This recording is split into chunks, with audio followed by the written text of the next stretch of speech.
Allez, retour sur le plateau de CQFD. On est toujours avec le ministre des Outre-mer, Sébastien Lecornu.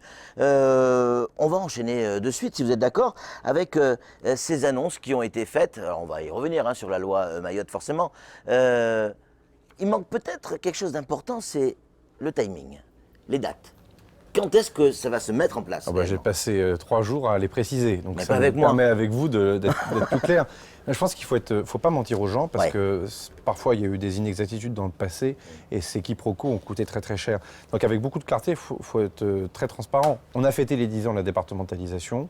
Il ne faut pas rachever cette départementalisation. Il y a eu urgence à sortir certaines ambiguïtés parce que nous sommes dans une forme d'entre-deux qui pénalise énormément le territoire. Donc il faut que ce soit un département comme les autres, c'est l'engagement, c'est la volonté du gouvernement.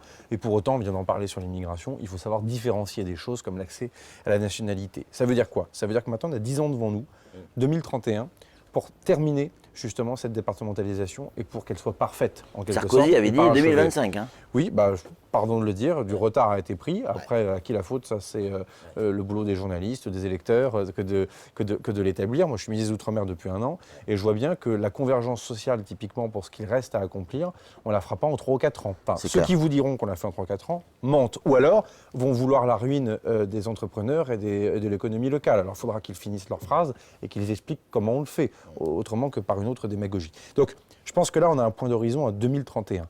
2031, il nous faut parachever et terminer cette départementalisation. Ça veut dire quoi? On va avoir justement une trajectoire entre maintenant et 2031. Il y a des choses d'ailleurs qu'on va prendre dès la fin de cette année. Regardez par exemple l'ordonnance sur les retraites. Elle est attendue, et c'est bien légitime, par celles et ceux qui ont travaillé, qui ont donc cotisé. Même au début du système de cotisation, c'était peut-être parfois symbolique. Peu importe, il y a un système de retraite qui est mis en place. Il doit donc produire ses effets, non seulement pour les retraites à venir, les techniciens appellent ça le flux, mais également pour celles et ceux qui sont déjà à la retraite. Ça, c'est un exemple très concret, c'est pas pour 31, c'est pour 21. Après, il y a des choses, ça prend du temps. L'assurance chômage, l'assurance maladie, les questions liées au RSA, ça se reconnecte aussi aux finances du conseil départemental. Pardon, mais ça se reconnecte aussi à la question de l'attractivité de l'archipel. C'est-à-dire que plus on avance à la convergence des droits sociaux, et c'est bien notre intention, je le redis, plus il faut aussi qu'on s'assure qu'on ne crée pas un appel d'air inutile. Et jusqu'à présent, ce qui a été fait, c'est on retient les droits sociaux des Français, des Mahoraises et des Mahorais, pour qu'on ne crée pas plus d'attractivité. Pardon, c'est pas la promesse initiale, c'est pas ça la République. Donc, c'est-à-dire quoi, qu'on veut essayer de rendre Mayotte moins attractive? Non, oui, de ce point de vue, pour les Mahorais, pour les investisseurs, pour les gens de l'Hexagone, plus attractif. Pour celles et ceux qui veulent rentrer sur le territoire de manière irrégulière, moins attractif. En clair, on voit bien le projet de loi, comment il s'équilibre. Quand d'un côté, on durcit les accès à la nationalité, ça va dans ce sens-là. Quand on va continuer de mettre de l'argent et donner des moyens de procédure pour les maires et le préfet pour détruire de l'habitat insalubre et informel et illégal plus vite, ça participe bien à cela. Puis en même temps, on continue de donner des droits nouveaux à celles et ceux qui en ont le droit précisément, c'est-à-dire des citoyens de la République. C'est aussi simple que ça. Et ça, celles et ceux qui vous diront, et je vois bien comment des candidats à l'élection présidentielle prochainement pourront être tentés de faire la course à l'échalote en promettant tout et son contraire, mentiront aux Mahoraises et aux Mahorais. Il y a au moins 10 ans de boulot. Mais 10 ans de boulot, ça ne veut pas dire qu'on commence à avoir des effets en 28, 29, 30, 31. Ça veut dire qu'on commence dès maintenant et des choses qui prendront du temps. Dernier point, pardon de le dire, il faut aussi qu'il y ait un dialogue social de qualité. On ne peut pas, dans un département français, se retourner systématiquement vis-à-vis de l'État, ou même d'ailleurs vis-à-vis de la puissance publique, des élus locaux. Il faut aussi qu'on ait une forme de paritarisme, comme on dit si bien, qui émerge, un dialogue entre les organisations salariées, les organisations patronales, on les a rencontrées avec le ministre de l'Intérieur hier midi. Il faut aussi qu'on commence à avoir des discussions par branche. La manière dont on va travailler peut-être dans le BTP ne sera pas la même que dans le tourisme, qui ne sera pas la même dans l'agriculture. Oui, mais là, ça y est, on rentre dans le concret. Et c'est un peu comme les régimes, et je suis malheureusement bien placé pour le savoir, les premiers kilos sont les plus faciles à perdre, les derniers kilos sont les plus compliqués. C'est exactement ça. Là, on va rentrer dans le dur aussi, des derniers détails, mais ce sont les détails qui comptent parce qu'ils vont clairement changer la vie des gens. L'économie a besoin de se développer à Mayotte. Parlons, si vous êtes d'accord, du port. Et Dieu sait que c'est important, tout passe par le port. Le projet gazier, on en est où? On en a entendu beaucoup parler à un moment donné, et puis là, boum. Alors, projet gazier, port et aéroport, si vous êtes d'accord. Ouais, ben, je suis d'accord. Projet gazier, le gouvernement de la République soutient ce projet. Malheureusement, vous n'êtes pas sans savoir les Ouais, difficultés problème dramatiques que Mozambique connaît face à l'État islamique et sa filiale présente au Mozambique. Les services, évidemment, secrets français suivent cela de très près. Le groupe Total suit cela de très près. Le groupe Total a dû mettre en protection ses investissements et ses personnels. Mais au moment où je vous parle, le projet est toujours sur la table, mais on est incapable d'en donner, pour des raisons que tout le monde peut bien comprendre, j'imagine, le calendrier. Mais à la question, est-ce qu'on soutient ce projet, la réponse est évidemment oui. Le port et l'aéroport sont des questions absolument stratégiques, parce que dans un archipel, par définition, l'accès à la mer et l'accès à l'air sont absolument déterminantes pour toute forme de continuité territoriale pour les citoyens français, mais aussi en matière de fret ou en termes, évidemment, de développement économique. Moi, je souhaite que sur le dossier de la piste longue, on puisse continuer à non seulement affirmer le soutien, mais enfin surtout à démarrer les travaux. Je pense que d'ici fin 21, début 22, on pourra commencer de manière très opérationnelle les travaux. On a pris du temps et on n'a pas le temps de revenir dans les Fin détails 2021, de tout. c'est dans quelques mois. Hein. Fin 2022, pardonnez-moi, D'accord. avec des premières étapes administratives Ok. pour fin 2021. Mais si on raisonne en coup de pioche, pour être Ouais, un peu ouais, concret et ouais. que ça soit visuel, fin 2022, pardonnez-moi, mais avec des rendez-vous administratifs importants à la fin de cette année. Le port, il appartient au conseil départemental qui l'a donné en délégation de service public à une entreprise. L'État n'a pas à s'exprimer à la place du conseil départemental. En revanche, j'ai cru comprendre que les élus départementaux souhaitaient que l'État soit plus présent à leur côté dans la manière d'imaginer la suite, l'avenir, la stratégie en quelque sorte de ce port. Et donc je me suis engagé hier devant le président du conseil départemental et devant les élus départementaux, et je le fais devant vous. L'État sera présent. C'est au conseil départemental de dire comment il souhaite qu'il soit présent à l'avenir. Ce n'est pas ma responsabilité, mais nous serons Ah, là. vous avez bien une petite idée. On parle du grand port maritime. C'est un port en eau profonde. Ouais. C'est un port qui donc a des intérêts stratégiques aussi importants en termes de souveraineté, pas que en matière de développement. Je laisse le conseil départemental s'exprimer. Il faut aussi qu'il dialogue avec la délégataire, en tout cas la délégation de services publics. Là aussi, nous, on n'est pas là pour... Enfin, il faut savoir ce qu'on veut. C'est un département. Quand il y a des compétences décentralisées, l'État ne peut pas venir comme ça, dans une espèce de réflexe un peu néocolonial qui serait complètement déplacé en disant c'est comme ça, puis c'est pas autrement. C'est pas comme ça que ça fonctionne. Donc, au conseil départemental, une majorité vient d'émerger, sortir des urnes, de dire ce qu'elle souhaite pour ce port. Mais les élus le savent déjà, l'État sera aux côtés du conseil départemental en matière de stratégie et d'avenir. On ne vous a pas entendu beaucoup parler de sanitaire, et notamment la vaccination, notamment le pass sanitaire. Vous savez mieux que moi, certainement, on est à 20% de la population qui est vaccinée. Jusqu'à maintenant, je touche du bois. Ouais, c'est en bois. On a un PVC plastique. Ouais, Donc, voilà, ça c'est du bois. Ça, c'est du bois. Plaisanterie à part, on a évité la quatrième vague. Avec 20%, il faut s'attendre au pire avec le retour. Bon, merci de la question, parce que j'ai senti que ce n'était pas un thème que spontanément on abordait depuis mon arrivée. Et je le dis comme je le pense. Là, J'ai posé la question hier il y matin. a de quoi être inquiet, à mon avis. Moi, je le suis. Et je vais profiter des instants que nous avons ensemble pour faire un point précis sur la situation sanitaire. Et je demande que mes propos, d'ailleurs, soient consignés pour les semaines et les mois qui viennent. Parce que malheureusement, j'ai servi de lanceur d'alerte en Polynésie française et aux Antilles, et j'aurais aimé avoir été plus écouté, sans quoi nous ne serions pas dans la situation que nous connaissons aujourd'hui. Je l'ai dit au RSMA hier, je l'ai dit cet après-midi en visitant les habitats informels, les habitations informelles avec le maire de la commune qui m'accueillait. La couverture vaccinale faible nous laisse à craindre une épidémie de personnes non vaccinées. Ouais. Le variant Delta est un variant plus violent qui s'attaque à des gens plus jeunes. Aux Antilles, on le voit bien, on a perdu pratiquement 15 à 20 années de moyenne d'âge sur les victimes. C'est-à-dire qu'on se retrouve avec des mamans, des femmes enceintes, des nourrissons, des adolescents, des gaillards de 25 ans dans le meilleur de leur âge. Donc ça touche pas qu'on que retrouve les jeunes. allongés sur un lit de réanimation, inerte pendant 15 jours, 3 semaines, se battant pour survivre et pour vivre. Le variant Delta, il est encore plus contagieux. Malheureusement, le fait d'avoir eu le Covid auparavant, y compris dans la souche dite sud-africaine, que malheureusement on connaît bien ici, ne protège pas complètement. Ça veut dire qu'on va, de toutes les évidences, si la vaccination ne progresse pas sur le territoire, et je sais que Dominique Voynet, la patronne de l'Agence régionale de santé, se déploie et met de l'énergie sur cette affaire, on aura l'occasion demain d'en parler et de porter cette question devant le grand public sur la vaccination, mais on va tout droit vers une épidémie de personnes non vaccinées. Donc moi, je lance un appel solennel aussi à travers vous, et je vous en remercie. Il faut aller se faire vacciner, quel que soit son âge, quelle que soit sa condition, quel que soit son statut. Les vaccins sont gratuits, ils sont présents en grand nombre depuis le mois de janvier. On a fait un choix au gouvernement, c'est que les territoires d'outre-mer soient les premiers dotés. Et pour quelles raisons? Évidemment, ce sont les plus lointains. Donc on s'est dit, on fait de l'approvisionnement massif en priorité. L'accès vraiment à cette vaccination, elle est gratuite. Et il faut véritablement que les choses avancent. Je sais que Dominique Voynet, avec monsieur le recteur, réfléchissent à des opérations de vaccination dans les lycées. Ça va dans le bon sens. Mais il faut vraiment qu'on aille au contact. Je demande aussi aux fonctionnaires de l'État, aux militaires de montrer l'exemple, d'être aussi les ambassadeurs de cette vaccination. Dans beaucoup de pays, on n'a pas la chance d'accéder à des vaccins de type Pfizer. Dans beaucoup de pays, ils ne sont pas gratuits.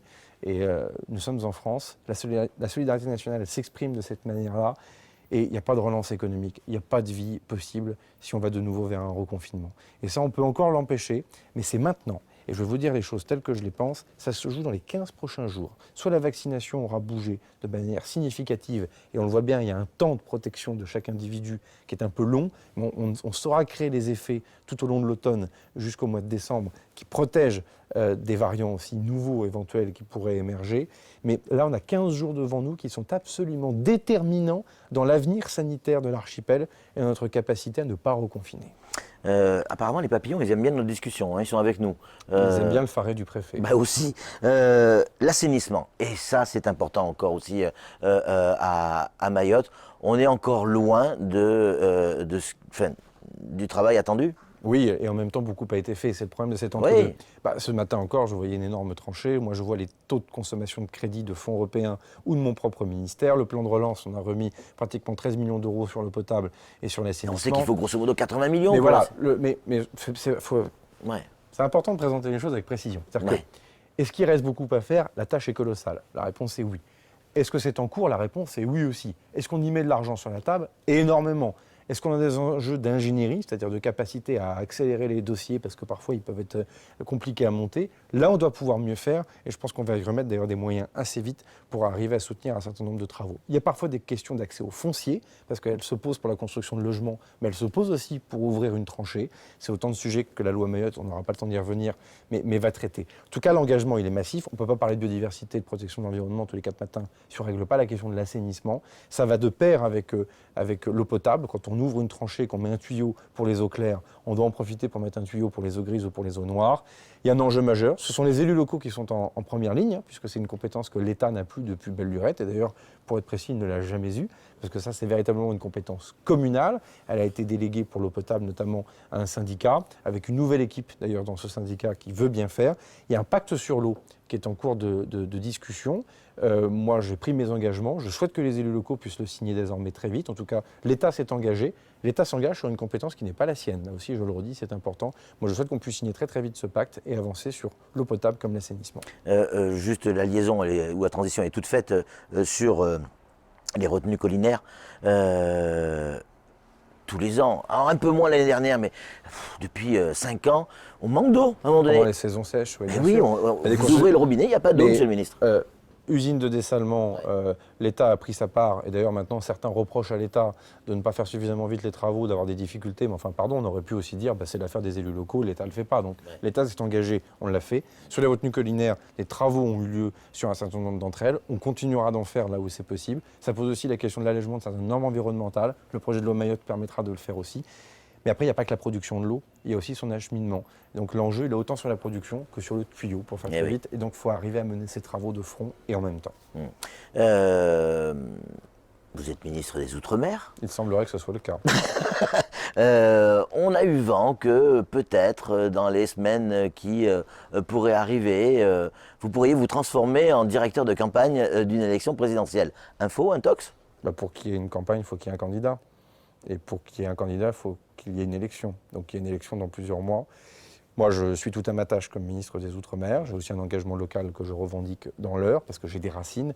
Et pardon, c'est aussi parce que je préside un département que je vois bien aussi de quoi il s'agit ici à Mayotte, parce qu'on parle le même langage avec les collègues élus. Et moi, je n'ai pas vocation à me disperser dans tous les sens. Je suis ministre des Outre-mer, président de la République et président de la République. On a une crise sanitaire redoutable à gérer, et donc il n'est pas le temps de se consacrer à la campagne. Le moment venu, il y aura une campagne présidentielle. Je ne sais pas si Emmanuel Macron sera candidat. À titre personnel, je ferai tout pour qu'il soit en situation de l'être, parce que je considère qu'on n'a pas à rougir du bilan, y compris des crises que nous avons affrontées. Et d'ailleurs, je serais heureux, en tout cas, moi, de porter fièrement le bilan qu'Annick Girardin et moi-même avons pour les Outre-mer et peut-être singulièrement pour Mayotte, parce que beaucoup de gens parlent. Je vois Mme Le Pen s'agiter sur les réseaux sociaux en parlant de Mayotte, prenant le territoire en otage.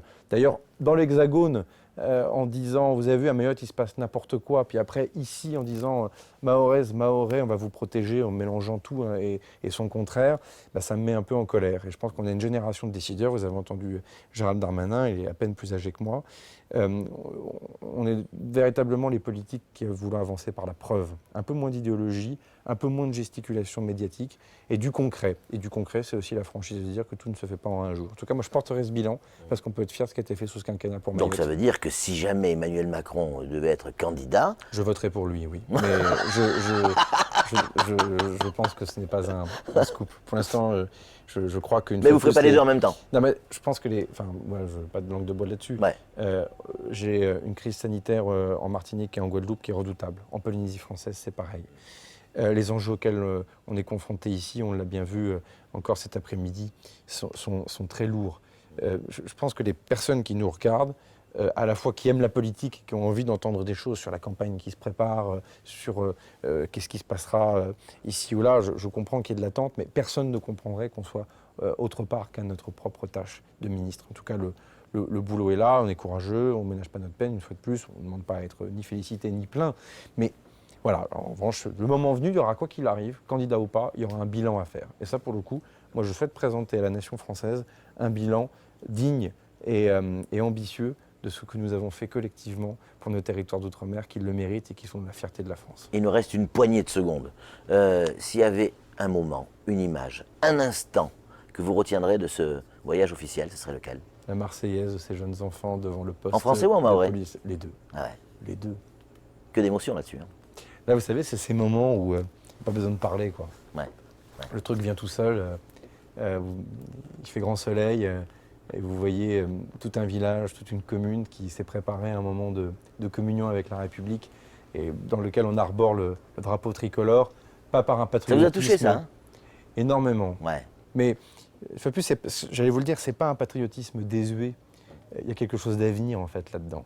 C'est que, vous voyez, toute l'interview que nous avons eue avec mon collègue ministre et avec vous, on a tous ces sujets qui peuvent fâcher ou qui créent de l'attente. C'est bien normal, votre métier, c'est de me poser la question. Mon métier, moi, c'est d'y répondre, mais il y a aussi beaucoup de choses qui nous rassemblent. Et les choses qui nous rassemblent sont quand même, somme toute, plus fortes que les choses qui nous divisent. Et cette appartenance forte à la nation française, quand on voit des communes de France, y compris dans mon département de l'Eure, de France métropolitaine, j'entends hexagonale, y compris dans mon département de l'Eure, dans lequel certains gamins ne savent pas chanter la Marseillaise, et ben les jeunes Mahoraises et les jeunes Mahorais donnent aussi une leçon parfois à certains concitoyens de l'Hexagone. C'est bien aussi de regarder aussi ce que Mayotte peut renvoyer comme image dans l'Hexagone. Je pense que c'est un bon sujet. Monsieur le ministre, merci beaucoup d'avoir une nouvelle fois répondu clairement à toutes nos questions. C'est normal. Sans langue de bois. Jamais 203, hein, il y en aura forcément une troisième. À votre dispo. Avant l'élection. Avant, pendant, après. En tout cas, mille merci. Allez, c'est tout pour ce CQFD. Nous, on se retrouve évidemment très vite sur le plateau de Ce qu'il faut dire. Mais ça sera la prochaine fois. Salut.